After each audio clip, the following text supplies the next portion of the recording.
Bezrat Hashem Idbara, donc je vous demanderai juste de mettre en silencieux vos micros, chers amis, je pense que ce sera beaucoup plus agréable. Nous allons étudier avec l'aide de Hashem le Mahamar Yutret dans le Paraditzrak de Purim. Alors c'est très intéressant parce que figurez-vous que ce texte, en fait, 1, 2, 1, 2. Ok, j'espère qu'on va bien m'entendre avec l'aide d'Hachem. On m'entend que d'un côté, et si je fais ça, on m'entend des deux côtés. Je vais mettre sans micro. Donc, en fait, ce Mahamar, il est vraiment avec la paracha de la semaine dernière. Comme vous savez, le sujet de Amalek est absolument lié avec la fête de Purim. La raison essentielle et évidente, c'est parce qu'en réalité, tout le monde le sait, hein, Purim, en fait, Aman est un des descendants de Amalek. Vous le savez? Oui, tout le monde le sait? Oui, tout le monde le sait, je pense. Donc, on va voir que il y a dans le texte donc, de la Torah un élément qui va nous parler de ce qu'on appelle le conflit des générations, mais non pas seulement entre les pères et les fils, donc les parents et les enfants, conflit des générations qui est connu, mais c'est très intéressant le conflit des générations entre les maîtres et les élèves. Donc voilà, c'est un sujet que j'ai un petit peu étudié il y a quelques jours et que j'aurais voulu partager avec vous. Voilà, donc le texte nous dit comme ça. Il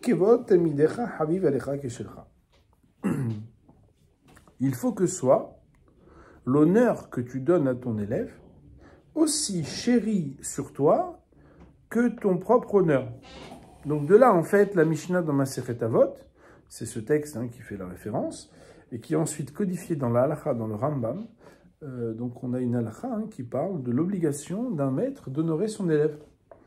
Donc Rabotai, faites bien attention, si un jour on n'est pas Mechabed Otrem, si un jour on ne vous honore pas assez, dans l'étude, des fois un Rav il est dur, il est méchant, il dit des choses désagréables ou quoi, oi vavoy, c'est un problème, c'est pas normal, parce que c'est une halakha. Alors bien évidemment, Moraï Rabotai, en général les rabbanim aiment bien dire à leurs élèves, tu me respectes pas assez, et les élèves aiment bien dire aux rabbanim, tu me respectes pas assez, c'est bien évident, puisqu'en général les défauts des autres nous intéressent toujours plus et plus facilement que nos propres défauts.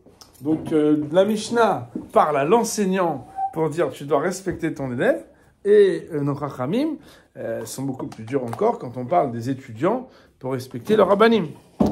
Vous savez qu'un Rav, si chas v'shalom quelqu'un l'a vexé, on dit qu'on doit être capable de lui demander Mechila même à 1000 fois. 1000 fois c'est exagéré, surtout si c'est un Rav marocain. Il va dire écoute, je voudrais que tu sois Mahmir. Donc je vais, au bout de 888 fois, te faire un prix. Mais normalement, il faut me demander encore et encore, Mehila, j'ai mal entendu, de quoi tu parles, explique-toi bien, comment tu fais avec la tête, comment tu fais avec les cadeaux, etc. Hazou shalom. Ici, Chachamim nous disent, c'est très intéressant, d'où est-ce qu'on apprend qu'on doit respecter son élève? Je voudrais vous faire une petite digression très importante, mon révérend Botai. J'ai beaucoup de peine à le dire, parce que je suis toujours ému de la même manière quand je parle de ce sujet. Le Hazonish a des Igerot. Igerot, ça veut dire des missives. Et dans ces missives, il a là-bas des éléments très intéressants. Eh bien, dans ces missives, il faut que vous sachiez, mon révérend Botai, que le Hazonish nous apprend que comment ça se fait que parfois, le fait d'avoir eu un mauvais professeur change tout le rapport qu'on a à la Torah. Ou aux mathématiques, à Mavdil. Pourquoi? Alors que quand on a eu un bon professeur, tout change. Je ne sais pas si vous savez, mais des fois, par exemple, moi je rencontre des jeunes hommes qui étaient à la yeshiva et finalement ils ne sont plus à la yeshiva. Alors je leur dis qu'est-ce qui s'est passé? Ils me disent oui, mais tu sais, dans cette yeshiva, tu sais, tel rab. Et alors moi je leur dis toujours, quel rapport avec le bon Dieu? T'es fâché avec Hachem? Et la personne me dit quoi? Je lui dis ouais, tu peux pas te fâcher avec la Torah Hachem, Temimam et Shivat Nafesh parce que tu as un problème avec un rabbin. Mais en réalité, c'est pas si simple. Pourquoi? Alors le Chazonish, il nous dit quelque chose. Il nous dit que le problème éducationnel le plus grand, c'est lorsque des enseignants ont des traits de caractère mauvais. Pourquoi? Écoutez bien mon révérend Botai.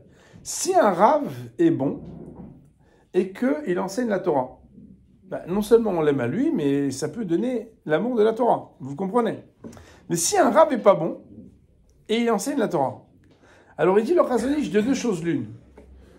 Soit tu l'aimes à lui, mais tu apprends à être tordu dans la Torah, soit tu l'aimes pas à lui et tu es fâché avec lui et la Torah. Et donc, de cette manière-là, cette association et cette réduction de lien entre l'enseignant et ceux qui l'enseignent fait que le défaut de l'enseignant va entacher non seulement le rapport à l'enseignant, mais aussi le rapport positif ou négatif qu'on voudrait avoir avec cette matière. C'est la raison pour laquelle, je ne sais pas si vous savez, mais souvent les élèves ont gardé une petite imitation des professeurs qu'ils aiment bien. Je ne sais pas si vous savez. Nous, on avait des profs qu'on aimait bien et on les imitait un peu. Ou bien les gens qui ont étudié chez Rav Shach à la Yeshiva à Ponevezh, quand ils étudient le mot de Chazaka, ils disent Chajoke. Pourquoi? Parce que Rav Shach, il disait comme ça. Et on aime bien imiter un peu. Moi, par exemple, il y en a des fois qui disent, pour m'imiter, ils disent cher juif, par exemple. Parce que les gens, ils aiment bien utiliser les mots que les rabbanim ils disent. Mais non. La problématique, elle est que dans l'imitation, en fait, il faut comprendre qu'est-ce qui se dit. Alors, le rabbi nous dit, il y a le finan davarze. D'où est-ce qu'on apprend qu'il faut respecter son élève? Ben, c'est très intéressant. On apprend Moshe Rabbeinu, chez Amar Loli Yoshua, que quand Moshe Rabbeinu, il devait faire la guerre avec Amalek, il a dit à Yoshua, Behar lanu anashim, choisis pour nous des hommes. Pour nous, choisis pour nous, c'est qu'il s'est mis au même niveau que son élève. Il a dit choisis pour nous. Il n'a pas dit choisis pour moi, il a dit choisis pour nous. Vous comprenez, Rabotai, qu'on est très honoré quand quelqu'un de très important, il nous dit allez, on y va ensemble. Quoi, ensemble, tous les deux? Oui, oui, tous les deux. Et on rentre tous les deux, mais c'est pas possible, on n'est pas la même chose. Et en fait, Moshe, il a dit à Yoshua, Behar lanu anashim. Il dit le Rav, voilà que c'est de là-bas qu'on apprend qu'il faut donner de l'honneur à son élève, autant qu'à soi-même. Il dit le Rav, voilà que cette phrase-là, où est-ce qu'elle a été dite? Elle a été dite quand il s'agissait de choisir les hommes qui allaient se battre contre Amalek. Parce que la reprise du texte telle qu'elle est écrite, c'est choisis pour nous des hommes et va combattre Amalek. Alors il dit le Rav, et à l'intérieur de notre cœur se réveille. Alors je ne sais pas si vous êtes toujours là, j'ai l'impression que j'ai tout arrêté une seconde. Il dit le Rav, le cœur s'éveille à comprendre pourquoi est-ce que c'est là-bas précisément, dans la Milhama contre Amalek, que la Torah a voulu nous enseigner quel kavod on doit avoir pour les élèves. Vous comprenez, mon Rav Rabodé, que c'est pas par hasard que c'est là-bas que Moshe Rabbeinu s'est mis au même niveau que son élève et l'a hissé pour lui donner kavod. Donc pour nous, c'est intéressant de comprendre qu'il y a quelque chose de substantiel, que c'est d'Afka là-bas que ça se dit. Vous comprenez, Rabodé?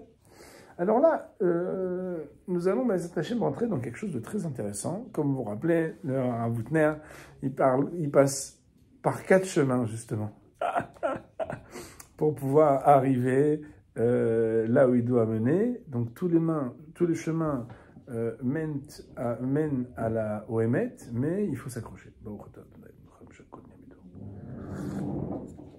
Il dit le Rav, seulement il faut comprendre comme ça.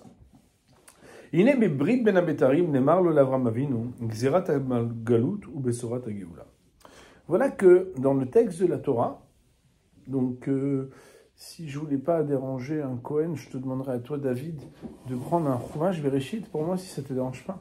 Excuse-moi. Tu prends à droite au fond là-bas, regarde, tu vois, il y a des chumashim. Voilà, voilà. Et si tu veux en prendre même un pour toi, enfin, et pour ton chaver, et un pour moi, donc un pour deux, voilà, c'est bon, Bereshit. Et il doit y en avoir un deuxième à côté, regarde, juste à côté, dans l'autre collection. Tu vois? Hazak, merci beaucoup. Là-bas, dans Brit Ben Ametarim, vous savez que Brit Ben Ametarim, merci beaucoup. Brit Ben Ametarim, c'est l'alliance que Hachem il a fait avec Abraham, donc au chapitre 15. Et là-bas, en fait, on raconte que Hachem il a dit à Abraham qu'il aura une descendance. Mais il lui dit là-bas, tout le monde connaît, je vous lis les versets, on est chapitre 15, verset 13, c'est marqué « Vayomer le Avram yadoa teda ki ger yezaracha be'eretz tolaim » Donc tout le monde connaît ce verset, savoir tu sauras que étranger sera ta descendance dans une terre qui n'est pas à eux. Va'avadoum ve'inu otam arba meot shana, ils vont les asservir, ils vont leur faire du mal pendant 400 ans. Le peuple qui leur a fait du mal, je vais les juger. À la fin, ils vont sortir avec un grand butin. Donc ça, c'est la paracha de la semaine dernière. Il est marqué, excusez-moi, donc toi, tu pourras revenir là où tes pères avaient été enterrés, tu pourras être enterré là-bas. Et la quatrième génération, c'est ceux qui reviendront, qui est le Shalem Abonamori Adena, parce qu'il y a quelque chose qui ne sera pas complété jusqu'à la quatrième génération. Alors, pourquoi je vous dis ça? C'est parce qu'en fait, là-bas, on nous parle et de la Galoute et de la Géoula. Hachem annonce à Avram Avinu, voilà, il y a 400 années on va dire, de Galoute, et il va y avoir aussi, on parle de 400 années et on parle de 4 générations. C'est très intéressant. D'ailleurs, mon Rabbi Rabodai, il faut savoir qu'en général, 400 années, c'est pas souvent 4 générations. Bon, peut-être à l'époque des patriarches, les gens, c'était quand même des grands patrons au niveau de la longévité. Mais Tachles, normalement, je sais pas, hein, David, vous êtes médecin, vous devez savoir, mais 4 générations, en général, c'est un peu moins quand même. Parce que si on dit, par exemple, 60, 70 ans, bon, même si on dit 4 x 7, 28, 4 x 8, 32, on n'arrive pas. Bon, après, bien évidemment, tout le monde sait qu'ils sont sortis avant. En tout cas, le Rav nous dit, Gzirat Galut, Igva, les Zman, Mispar, Shel Shani. Quand on parle de l'exil, écoutez bien mon Rav Rabotai, on parle des années. Et bizarrement, quand on parle de la Géoula, Veilou Besorat Géoula, Nikva Lezman Mispar Dorot. On nous parle de nombre de générations. Donc quand on dit 400 années, vous serez exilés, et au lieu de dire 400 années ou 401 années, vous revenez, on dit non. La quatrième génération, au terme de la quatrième génération, ils reviennent. Alors le Rav dit, Ayen Berabad Piroucho le Mishnah des Douyot, voilà que le Ravad s'intéresse, donc Rabbi Avraham ben David s'intéresse à ce sujet dans son commentaire sur la Mishnah de Edouyot, qui Kachouadin Mekachriamida, que c'est comme ça la mesure que quoi? Galut Tluya Besrum Shel Shani, quand on parle d'exil, on parle de nombre d'années, et il a Géoula Betsirouf de Rotitluya, alors que la Géoula dépend, écoutez bien, mon Rav Rabota est très important, de l'addition des générations. Donc en fait, il y a une distinction très intéressante, un sujet nouveau pour nous. C'est Galout, c'est nombre d'années. Géoula, c'est nombre de Dorot. Mais le mot qui est utilisé, c'est Tserouf à Dorot. L'addition et le lien. Vous savez que par exemple, quand quelqu'un il a 12 ans et demi, et il est le 10e dans la synagogue, on dit Ulom itztaref le minyan. Il ne peut pas s'additionner. Mais il est mignon, il connaît la Torah par cœur. Ouais, c'est vrai. Mais il n'est pas bar mitzvah. Ulom itztaref. Le tserouf, c'est l'addition. C'est la jonction. On parle donc, mon Rav Rabodai, de jonction entre les générations. Et dit le Rav. Alors là, bon, il parle pas des gens comme nous, enfin, pas des gens comme moi, mais bon, voilà, des fois, vous voyez, ça suscite la frustration quand les rabbanim s'expriment de cette manière. Il dit, ou baré al elvav margishim, et ceux qui ont le cœur pur ressentent. Remiza zo bedivre akatuv aomer, dans le verset qui exprime, à la fin de la paracha de la semaine dernière, la guerre contre Amalek, qui est marquée là-bas, Milhama Hashem ba'Amalek midor dor. La guerre de Hachem contre Amalek, midor dor, d'une génération à l'autre. Dor, d'une génération à l'autre, c'est la jonction entre les générations. Et vous connaissez bien le texte qui dit que Kiyed al-Keska Milhama Hashem ba'Amalek midordor, car la main est sur Keska. C'est de quoi Kes? Kes? Quoi Kes? Kes, normalement, c'est qui c'est? Rachid de dire, le trône divin, le nom divin ne sera complété que lorsque le nom d'Amalek sera anéanti. Autrement dit, Moraï Rabotai, on parle quelque part de la Géoula qui dépendrait de l'effacement du nom d'Amalek. Comment est-ce qu'on l'exprime? On dit dor. On ne parle pas d'année, on parle dor. Ouais. Génération. D'ailleurs, c'est très intéressant, puisque dor, on pourrait dire dor, vador, d'une génération et d'une autre génération. Dor, c'est génération et l'autre. Comme si l'enjeu du pont entre les générations était justement l'enjeu de ce qui se passe autour de la milchama de Amalek. Alors, quand le Rav dit ressentir, c'est que des fois, on ressent, mais on ne sait pas ce que ça veut dire. Il dit le Rav,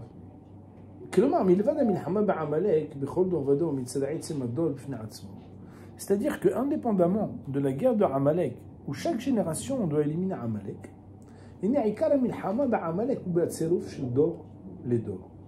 voilà que l'essentiel de la guerre de Amalek n'est pas générationnel, mais dans le transgénérationnel.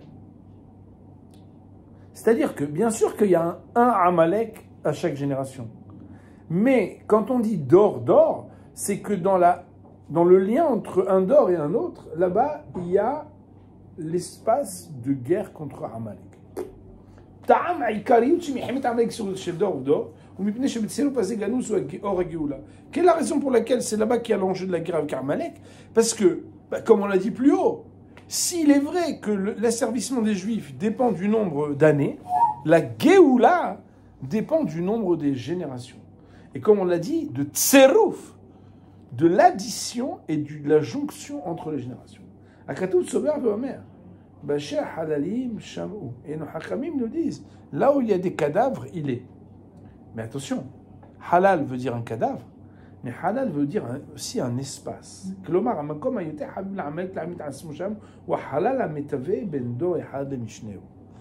L'espace entre les générations, c'est exactement l'espace où se trouve Amalek.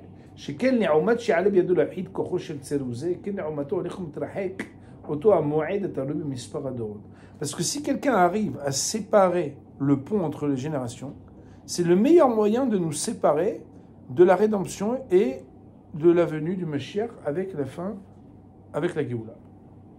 Alors le Rav, il nous dit, ok, c'est un sujet complexe, mais comment on va l'aborder? Ben, le Rav, il nous propose de l'aborder, comme je l'ai introduit tout à l'heure, en deux dimensions. Il y a une dimension évidente dans la difficulté du conflit générationnel entre les parents et les enfants. Donc le conflit génération, il est limpide. Je veux dire, l'adolescence, c'est un âge où on est remis en question par nos enfants à se dire, est-ce que c'est vraiment mon fils? Est-ce que c'est vraiment ma fille? Je commence à douter. Il dit tellement de moi autre chose que je suis exactement l'enfant que tu as toujours souhaité que je devienne. Alors là, on se dit, mais c'est pas possible. Je veux dire, il y a un conflit de génération. Et d'ailleurs, on sait bien que nous-mêmes, si on se rappelle un peu du reste des vestiges de notre adolescence à nous-mêmes, on se disait, mais les parents ne comprennent rien. Ils sont encore au Maroc, encore en Algérie, encore en Tunisie. Ils vivent encore comme au 19e siècle. Rien à voir avec nous. Eh bien, nos enfants disent la même chose de nous, etc. Et en fait, ce conflit-là, il est connu. C'est le conflit du Hav et du Ben, du père et du fils. Le Rav va mettre en exergue quelque chose de très intéressant. C'est le conflit du Rav et du Talmid, du maître avec l'élève. Et là, bien évidemment, puisqu'on est au cœur du respect qu'un maître doit avoir pour son élève, on est au cœur aussi peut-être du secret qui peut pérenniser et conserver le lien entre un maître et un élève. Chose qui n'est pas tout à fait simple, hein, Rabotai, il faut savoir. Mais on va y arriver. Donc, il nous dit le Rav. Alors, le Rav nous dit la chose pareille. Il nous dit la chose suivante, pardon.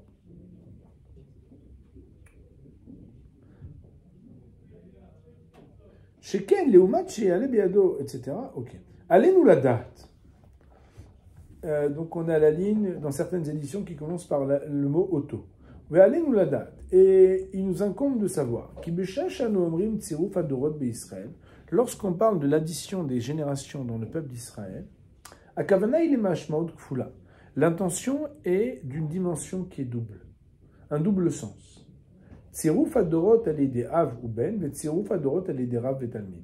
L'addition des générations des pères avec les fils et l'addition des générations entre le Rav et le Talmid, le maître et l'élève. Mitzat arbatzat Torah les Talmidim nemra baTorah belashon veshinantam lebanecham mipnei shatalmidim kruim banim. L'ordre de multiplier des élèves dans la Torah est donné aux rabbanim dans un langage très particulier. On nous dit veshinantam levanecha, et tu enseigneras à tes enfants. Pourquoi? Parce que les talmidim sont considérés comme les enfants du maître. Ils sont appelés les enfants du maître. Mais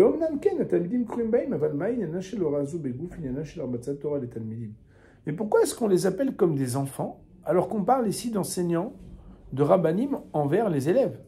On n'a pas besoin de le dire à ce moment-là. Et là, chez M. Advarim, seulement le Rav dit c'est exactement ça le cœur de cet enseignement.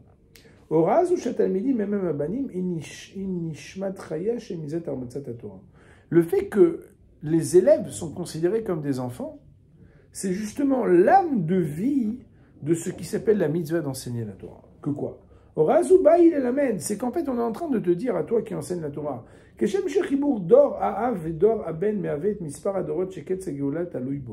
de la même manière que tout le monde comprend que plus les générations avancent et que le pont des générations reste sain, plus on avance vers la Géoula. Je ne sais pas si vous savez, le texte d'Agmara dans Masechet Yevamot, je crois que c'est à la page 62b, 62a, pardon, l'Agmara dit là-bas hein, que En ben David ba ad sheichle kol haneshamot shebagouf. Ben David, qui veut dire le Mashiach Ben David, ne viendra que lorsque les neshamot seront totalement terminés dans le gouffre. Et les commentateurs expliquent là-bas qu'en fait, quand toutes les neshamot sont descendues, alors ça y est, le Ben David vient. C'est la raison pour laquelle avoir une famille avec beaucoup d'enfants et être capable d'assumer la fécondité, bien évidemment, pas seulement d'avoir des enfants, mais de les éduquer, n'est-ce pas? En tout cas, d'assumer cette responsabilité, c'est travailler pour l'avènement du Messie. Ben, il dit le Rav Kemochen de la même manière, mais avait Atsirouf shel Dor à Talmid, les Dor à Rav, et Mispar Adorot à Mechaven, pardon, et Moed Geoula. De la même manière, le fait de se préoccuper d'avoir bon nombre d'élèves et de ce lien entre la génération des maîtres et la génération des élèves, être préoccupé par cela, c'est travailler pour ce qui est orienté vers la Geoula. C'est pour ça qu'on veut nous dire que l'enjeu d'enseigner la Torah n'est pas moins important dans ce qu'il travaille pour l'avènement du Messie que l'enjeu de s'occuper convenablement de ses enfants. Parce qu'en réalité, le fait d'enseigner la Torah, c'est le fait de créer des talmidim. C'est extraordinaire de parler comme ça, créer des talmidim. C'est quoi créer des talmidim? C'est faire que l'élève, il a un vrai visage d'élève. Vous savez, des fois, les gens, ils étudient seuls, et puis nous, les rabbinim, on les critique, on leur dit, il ne faut pas étudier seul. Les gens, ils pensent que c'est parce qu'on veut avoir plus d'élèves. D'abord, on ne veut pas avoir plus d'élèves, en plus, des fois, on n'a même pas le temps d'avoir plus d'élèves. Mais c'est qu'en réalité, sans ce visage d'un rab et le visage d'un élève en face, cette transmission qui est un peu à l'instar que ce que Moshe Rabbeinu il a reçu d'Hachem, c'est que Moshe Kibel Torah, Messina, Umesara, Yoshua, Dizkenim, cette transmission de recevoir et de transmettre, d'avoir un rav et un élève, c'est quelque chose qui fait le tsirouf du Dor Vador. Mais Varesh et Tanu à Torah. Et la Torah nous explicite qui avodazu chez les Tzirat Talmidim, c'est que le fait de travailler à créer des élèves,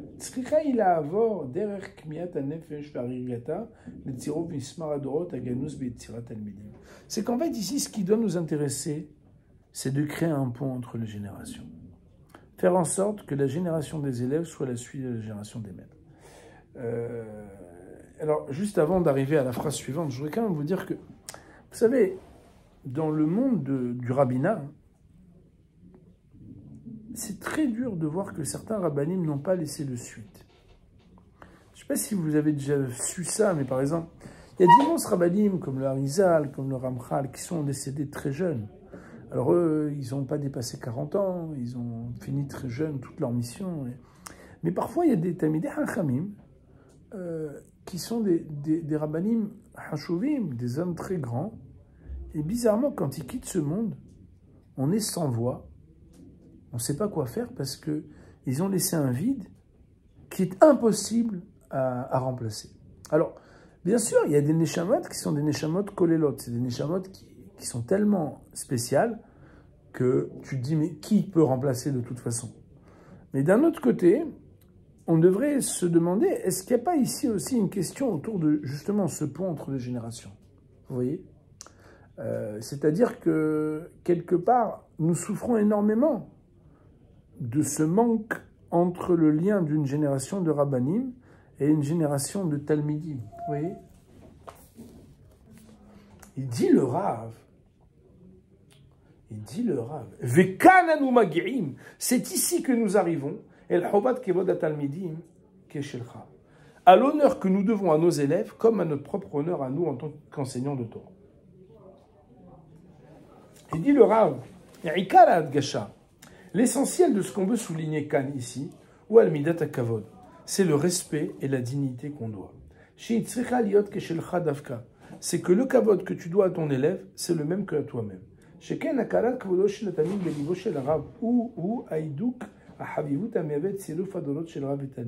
Quand un rav, il respecte vraiment son élève, il serre le lien entre une génération et l'autre. En fait, grâce à cela, tu additionnes. C'est quoi additionner? C'est faire que 1 et 1 font 2. 2, c'est un chiffre qui inclut le 1 et le 1. C'est que la génération d'après, elle n'est pas une autre génération. Elle est la génération que tu as associée à toi. Quand tu veux, Béhémet, que la Géoula, elle approche, qu'est-ce que tu fais? Bah, tu t'en préoccupes. Comment se préoccuper? Se préoccuper que ton élève il soit important. Lui donner de l'importance, c'est quoi? C'est l'asseoir à côté de toi. Lui donner de l'importance, c'est de dire, viens avec moi, on va faire ensemble. Lui dire, Beharlan ou Anashim. Moshe Rabbeinu ou Rabotai. On dit, mi Moshe les Moshe l'okam ke Moshe. De Moshe jusqu'à Moshe, personne n'était comme Moshe. Et pourtant, Moshe Rabbeinu, il dit à Yoshua, Beharlan. לעומת חביבות התלמיד אצל רבו עומדת החביבות של עמלק להעמיד את עצמו דווקא בחלל המתהווה בין דורו של הרב לדורו של התלמיד.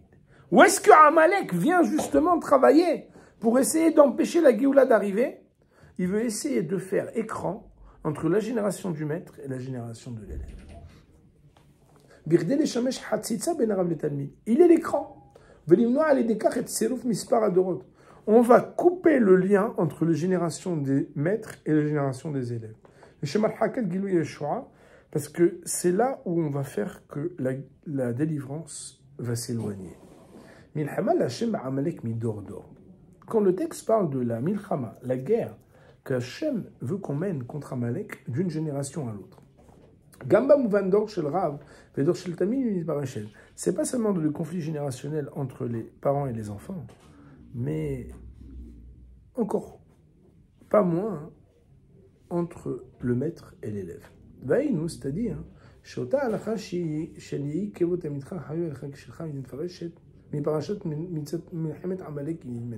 et c'est pour ça précisément que de la paracha qui parle de la guerre avec Amalek, c'est de là-bas que nous apprenons qu'il va falloir respecter notre élève.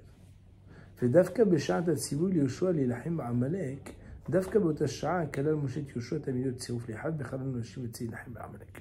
Et c'est donc pour ça que c'est justement dans cette paracha-là que Moshe Rabbeinu va s'inclure pour dire de lui et de Yoshua, comme s'ils étaient tous les deux équivalents, choisis pour nous des hommes pour combattre Amalek.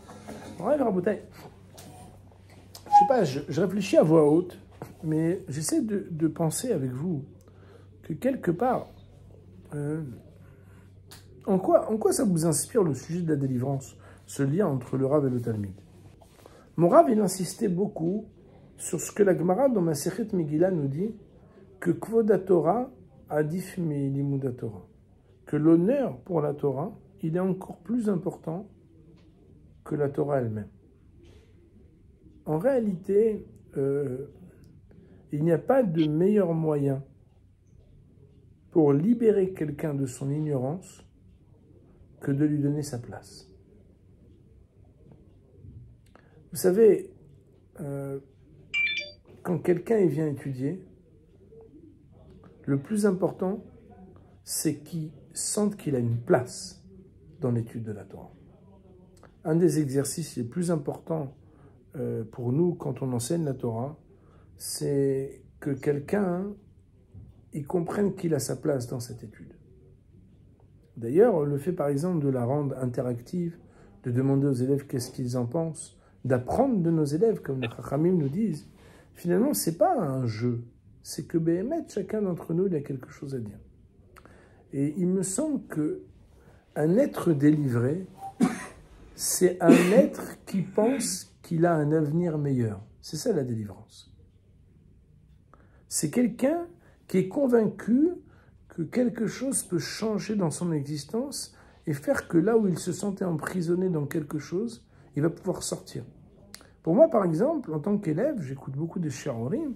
Les rabbanim, en fait, quand ils nous écoutent, quand ils nous parlent, quand ils nous associent, en fait, ils nous permettent de nous libérer. C'est quoi être libéré? C'est sortir de là où on était hier, enfermé, pour devenir quelqu'un de meilleur. En fait, le lien entre un Rav et un Talmid, c'est une réflexion personnelle, hein, mais c'est quelque part permettre de créer une délivrance. D'ailleurs, vous savez, Morav Rabotai, pour nous aussi qui enseignons la Torah, le fait d'avoir des élèves exigeants, rigoureux, impliqués, fait que nous-mêmes, nous continuons d'avancer. Nous sommes dans la délivrance. En français, vous savez que ça sonne bien, puisque délivrer quelque chose à quelqu'un, c'est lui transmettre quelque chose. Il a été délivré à telle date, à tel endroit. Oui, mais on parle de quoi? On ne parle pas d'un homme qui était en prison, on parle d'un passeport. En réalité, transmettre quelque chose, c'est délivrer. Mais délivrer quand on le fait de manière honorable. La personne a son kavod, cette personne a sa place. Et si chacun a sa place et qu'il y a un kavod entre les maîtres et les élèves, c'est là justement le principe qui permet de délivrer et de faire avancer vers Be'ez Hashem la Géoula. Je reste sur cette réflexion, on va dire, pour ce shi'ur Baruch Nei Le'olam, Amen.